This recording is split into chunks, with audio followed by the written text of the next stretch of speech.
Bonjour ou bonsoir. Alors sais-tu que les merveilles de la vie sont déjà tout autour de toi et que tu as juste à retirer tes lunettes afin de mieux les apprécier et les voir davantage. Alors même si tu le sais déjà, j'aimerais que tu prennes conscience que dans l'herbe sur laquelle tu marches, dans chaque fleur, dans chaque arbre, il y a de la vie.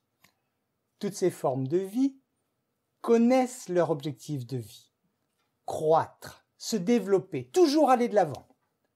La vie qui est présente en toi est la même que celle qui est présente dans tout ce qui vit sur cette planète.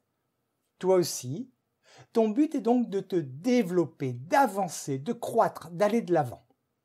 Tu es constitué d'atomes, tu le sais, donc d'énergie, exactement comme tout ce qui vit sur Terre et dans l'univers.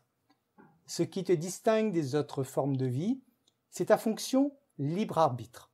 C'est-à-dire que l'univers t'a donné cette fonction libre arbitre et il n'y a que l'être humain qui dispose de cette fonction.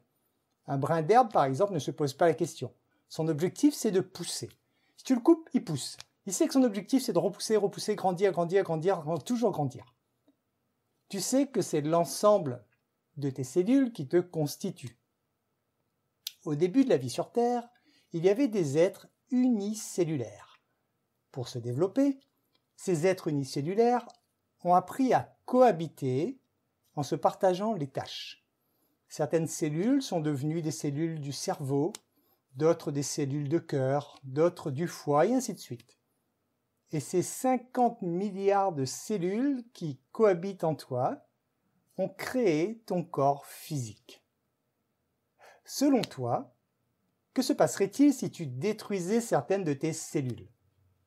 Tu tomberais malade, et il est évident que tu ne pourrais pas te développer correctement. Et bien de même que toutes tes cellules ont appris à cohabiter pour se développer, tout ce qui vit sur Terre constitue un ensemble qui doit cohabiter pour se développer. Toute vie fait partie d'un ensemble qui doit cohabiter. Nous sommes tous interconnectés. Lorsque tu observes la nature, les animaux ou tout ce qui vit sur Terre, j'aimerais que tu prennes conscience que tu dois les protéger, au même titre que tu protèges les cellules qui te constituent. Nous faisons partie d'un tout et nous devons nous protéger. Lorsque tu croises une personne, dis-toi que de même qu'il y a du divin en toi, cette personne, elle est constituée comme toi. Il y a donc du divin dans chaque être humain. Respecte cette personne. C'est une partie de toi-même. De même que tu ne tiens pas à détruire des cellules en toi, tu ne tiens pas à détruire une partie de toi-même, n'est-ce pas? Donc de même, sais-tu que les plantes ont une âme?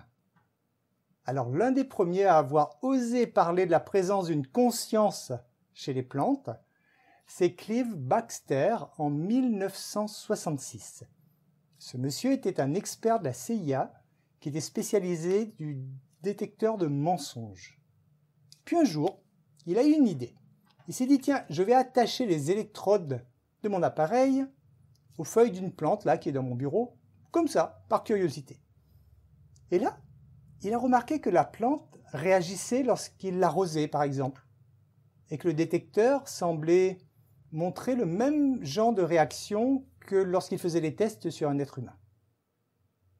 Alors là, ça l'a un peu interpellé, et il s'est dit, il va continuer à pousser davantage les tests. Et la question qui se posait, c'était, est-ce qu'une plante peut ressentir des émotions?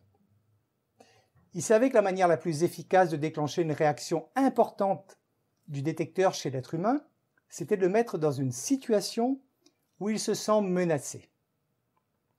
Il chercha donc un moyen de menacer le bien-être de la plante. Et tout à coup, il a eu une idée. Il s'est dit, tiens, je vais brûler une de ces feuilles pour voir si elle réagit. Et là, au moment précis où il a eu l'idée de brûler cette feuille, c'est-à-dire il s'agit juste d'un acte qu'il visualise, et avant même qu'il bouge pour aller chercher une allumette, la plante est devenue comme folle. Le tracé du détecteur a pris tellement d'ampleur que le marqueur est même sorti du papier. Et là, il se demanda donc, est-ce que la plante avait pu lire dans son esprit? Eh bien, il a dû admettre qu'il n'y avait pas d'autre explication. Il n'y avait plus personne dans le laboratoire et il n'avait rien fait comme action mécanique pour aller au-delà, donc pour toucher cette plante. Et en une fraction de seconde, eh bien, la conscience du monde venait d'être modifiée. Il venait de prendre conscience que les plantes ont une âme. Par la suite, il a continué à faire des centaines et des centaines d'expériences sur d'autres plantes, avec d'autres instruments, avec différents collaborateurs, etc. Et toutes ces expériences ont abouti aux mêmes conclusions. Les plantes sont sensibles aux événements, aux émotions et aux intentions humaines qui se produisent dans leur environnement. Donc, lorsque tu choisis de respecter la nature et tout ce qui vit, ce n'est pas seulement pour faire écolo, mais c'est pour œuvrer à notre bonheur et à notre croissance à tous. Je te laisse méditer là-dessus. Je te laisse donc à ta séance de méditation et de visualisation créatrice. Et je te dis à très bientôt.